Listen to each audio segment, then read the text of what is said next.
My boss made my life hell for years. I documented everything and destroyed his career. All right, Reddit, this is going to be long. Like, grab a coffee and put your phone on Do Not Disturb long. I'm posting this because I want people who are being crushed by a toxic boss to know that it's possible to fight back and win. This is the story of Dan, the worst boss I've ever had, and how what he thought was untouchability turned into a spectacular collapse. I worked at a mid-sized company that handled logistics and operations for clients with complicated needs. Shipments, scheduling, inventory, the kind of stuff where tiny mistakes become giant problems if no one is watching. I'd been there 5 years, worked my way up from an associate role to a project lead, and cared about the work. I liked the people I worked with. I liked solving puzzles. I didn't like drama. Then Dan showed up. Dan.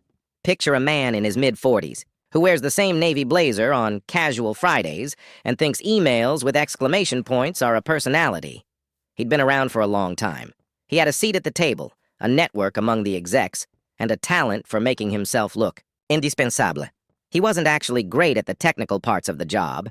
He outsourced the work to teams below him and made sure the right people saw him take credit. He was excellent, though, at two things: social climbing and emotional cruelty. From the beginning, Dan singled people out.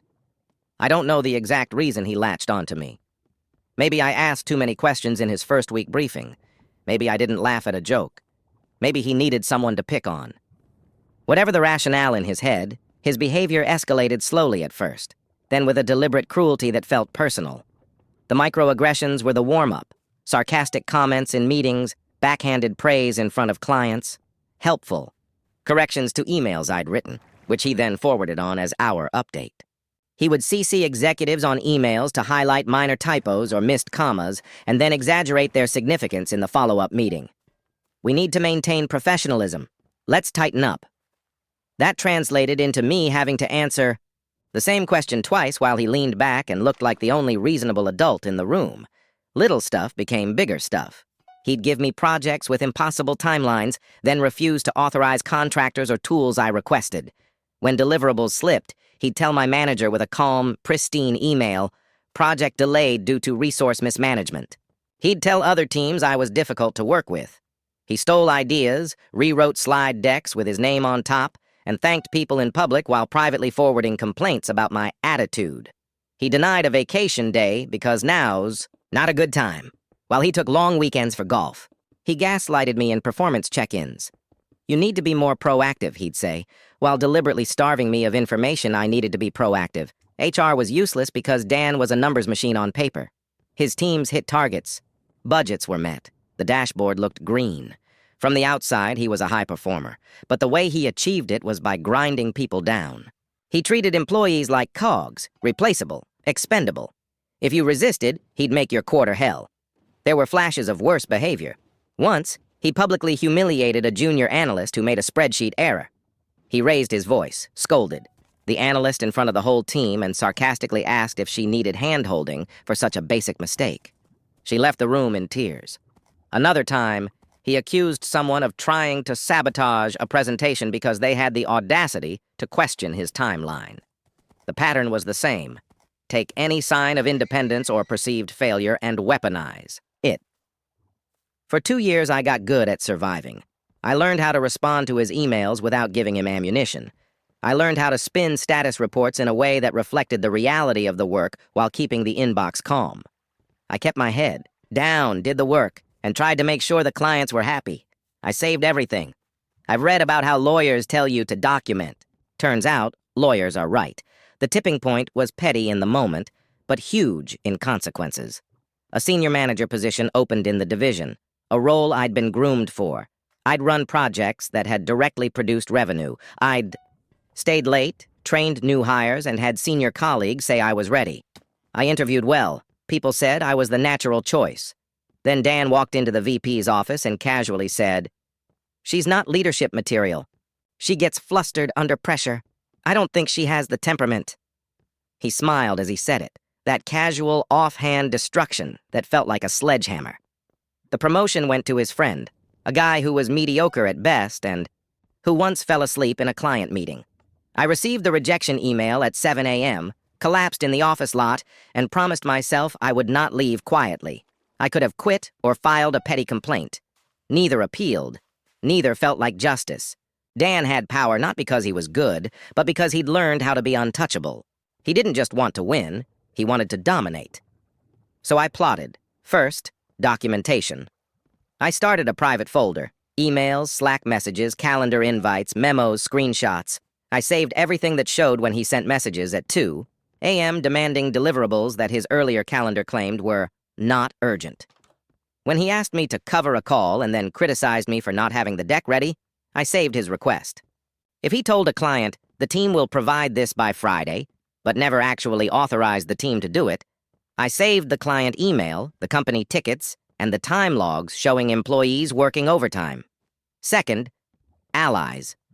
I quietly asked for coffee with trusted coworkers. I asked direct but safe questions. Hey, did you ever notice X? Or, have you ever had trouble getting resources? People were relieved to have someone to speak with. Slowly, colleagues who had been burned by Dan began to share their own receipts. Harassment claims that had been dismissed as personality clashes, expense reports that had irregularities, times when Dan had ordered people to manipulate timelines in email threads. Nobody wanted to be the whistleblower alone, but many were willing to provide corroborating evidence when it felt like there was safety in numbers. Third, patience. Dan was smug, but also sloppy in certain ways. He loved the thrill of cutting corners if it made him look heroic to his superiors. He glided close to ethical lines regarding invoicing and client billing because he believed his charisma would hide the ledger. I decided I would not act on a whim, but would wait for the moment his arrogance forced him to make an actual, provable mistake. That moment arrived when the company landed a huge client, a multi-million-dollar deal that leadership presented as a trophy. Dan, of course, was the point person. He promised fancy deliverables, aggressive timelines, and a glossy rollout in 3 months. He assured the execs he had the team. He had the plan. The company celebrated. He took the credit. The team got to work.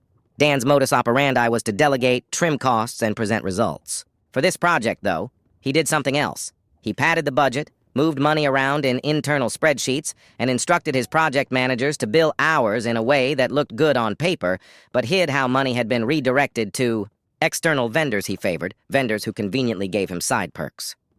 He also instructed me in an email to adjust the progress report numbers in a way that would look like we were on track. When the client started asking direct, pointed questions, "Can you show how these numbers were calculated?" Dan panicked. He wanted a paper trail that matched his story. He told me, during a recorded Zoom, which I later saved, to update the reports with an explanation that simplifies the variance. In plain English, he was asking me to manufacture numbers and to misrepresent our progress. I did not comply. Instead, I created an immutable record. I kept the original data export untouched and saved every instruction from Dan asking to adjust the numbers. I took screenshots of system logs showing who uploaded what and when. I saved emails where Dan told the client a milestone had been met, when, in fact, the technical team had not finished an integration. I recorded the meetings where he bragged that we can always make the quarterly numbers look better, and the calls where he pressured finance to accept retroactive invoices. I also did what responsible professionals do. I told the client the truth. Quietly, diplomatically, I answered their follow-ups with accurate status and referenced the raw numbers. It was risky. He tried to blame me in a meeting, telling the client I was disorganized, that I was the one failing to produce documentation. He tried to throw me under the bus because if the client believed he had misled them, he'd be in trouble. And he tried to make it my fault. That was the miscalculation he made. He underestimated that I'd been saving everything. He underestimated that the client would put pressure on corporate. He underestimated that his own arrogance would cause him to demand cover-ups in writing. When the client scheduled a surprise on-site audit, something no one in the company expected, Dan panicked again and told the operations team to fudge anything that looks bad. He told the finance lead to smooth the ledger.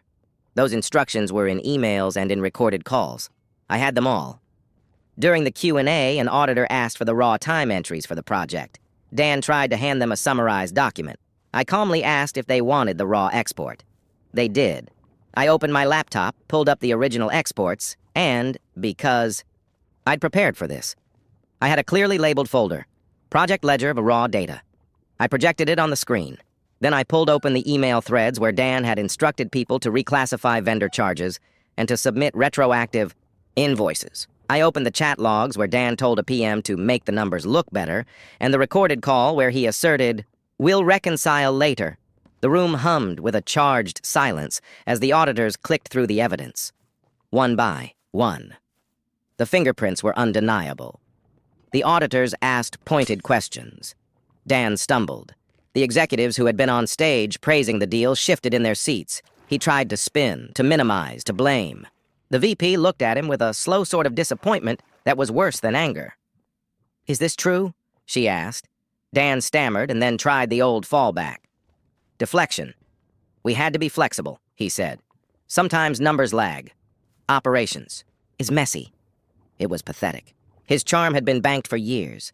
Credibility fails fast when the ledger doesn't match the claims. Within hours, HR and legal were in emergency consultations. Within the day, he was suspended pending investigation. Security deactivated his badge. The word terminated hit our internal comms a week later, but the more interesting thing was what happened to his reputation. The client, furious and feeling deceived, demanded restitution.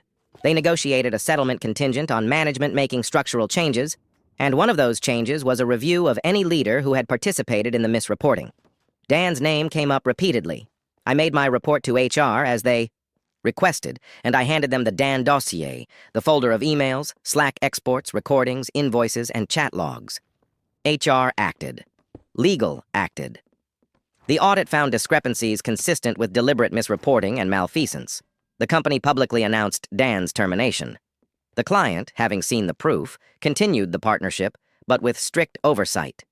Executives rushed to do the right thing and printed a cautious press release about governance and new controls. What surprised me was how quickly his network evaporated. People who had once exchanged golf invites with him now avoided eye contact. Recruiters in the industry started politely passing on his name. When talent managers heard the story, they checked references and blacklisted him at the larger players. The networks we move in are small. Reputations, especially reputations for dishonesty, spread faster than glossy bios. And then there was the promotion. After the dust settled, the execs needed someone who knew the operational product, who had the trust of clients, and who could clean up the mess.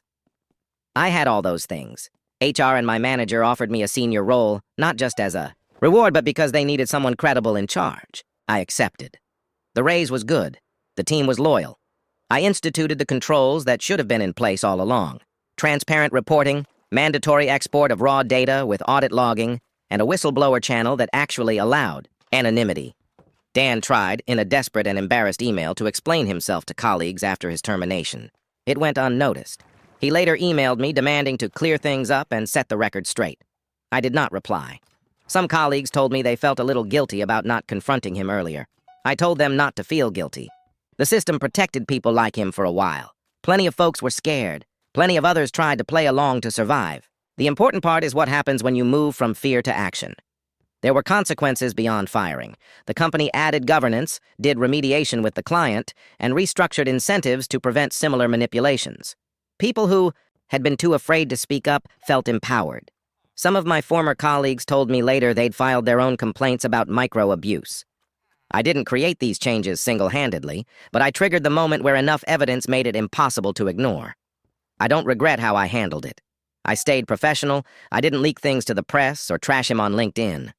I used fact-based documentation, internal channels, and the client's legitimate authority. That approach gave the company no excuse to sweep it under the rug. If I had been accusatory without receipts, I'd have been labeled vindictive. If I'd leaked in public, I'd have risked legal backlash. What I did was methodical, patient, and airtight. Now, a few years later, Dan works somewhere small. His social capital is gone in the circles that matter. My life is better. My team respects me. Clients call with real appreciation. I sleep. I also keep a copy of my folder in long-term storage. Not as a trophy, though it sometimes feels like that, but as a reminder that documentation matters. The world will sometimes reward charm and narrative over substance, but it cannot obscure immutable facts. If you're in the middle of a terrible situation, here are some blunt takeaways that helped me. Document everything. Save emails, Slack, calendar invites, screenshots, make copies offline, create a time-stamped folder structure. It's boring, but it's armor. Build allies carefully. Don't run around screaming, have quiet conversations that feel safe. Corroboration is powerful. Be patient and strategic. Waiting for the right moment increases impact. Don't act impulsively unless you're in immediate danger. Use official channels with precision. HR, legal, and clients are institutions with power. If you have proof, feed the right channels. Keep your integrity. Don't manufacture anything in return. The moral high ground is not just ethical. It's strategic. Protect yourself. Back up everything. Keep personal copies. If you think of leaving, keep your references and network warm. To anyone who's got a Dan in their life, you don't have to be crushed. You don't have to leave quietly. There are ways to fight back that are smart, effective, and legally sound. It takes time and it takes nerves, but it works. TLDR, Toxic Boss. Dan sabotaged me and others, tried to falsify client reports when pressure mounted and ordered cover-ups. I documented everything, coordinated with my allies, presented the evidence during a client audit and to HR legal, and Dan was terminated and professionally ruined. I was promoted, the company implemented, governance changes, and the culture improved for my team.